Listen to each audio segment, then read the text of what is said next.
Fordham QB John Skelton had the best game of his college career last Saturday night in what's quickly becoming the best rivalry college football has to offer in these parts.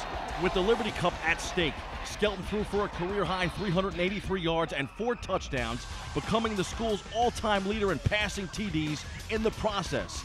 But for the prized NFL prospect, the most important number at the end of the game, of course, was the final score. The turning point of the game came when Jared Marine stepped in front of a Skelton pass with 4:33 left, returning the INT 36 yards for a TD to give the Lions a 40-28 lead. I saw the third receiver coming out, and I kind of just jumped the throw and ran into the end zone. Skelton and the Rams stormed back into Columbia territory, but on the Lions' 13-yard line committed another costly interception to Columbia's Andy Schalbrack to end the threat. But the Lions would come up with the biggest score of the day in the fourth, robbing Skelton and the Rams of any celebrations this year. The MVPs were sponsored by the NYPD Finest and FDNY Bravest, who had members in attendance. Skelton, who was named the Fordham MVP following the game, made no excuses for several drop passes by his Ram receivers.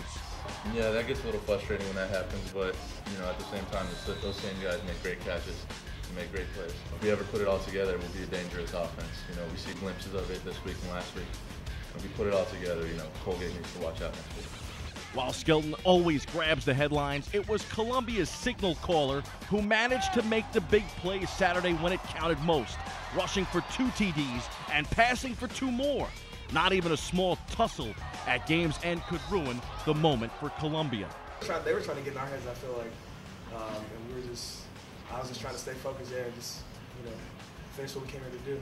We played against a great quarterback and a great tailback. They were driving the field. They drove the ball 93 yards after we went sky punt. And nobody panicked. We found a way to win the football game. That's the most important thing. Fordham coach Tom Mazzella wasn't as pleased with the outcome, especially with the Rams falling to 0-2 to start the season, but he tipped his cap to the Lions and gave credit where credit was due.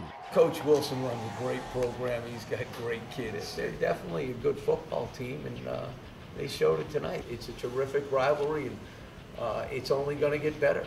The gridiron is all about classic football rivalries. And right here in the Bronx, Columbia and Fordham seem to have one brewing. The Liberty Cup has been played for the past 8 seasons, and now each team has 4 victories apiece. That's a rivalry. Bobby C. reporting from Rosehill.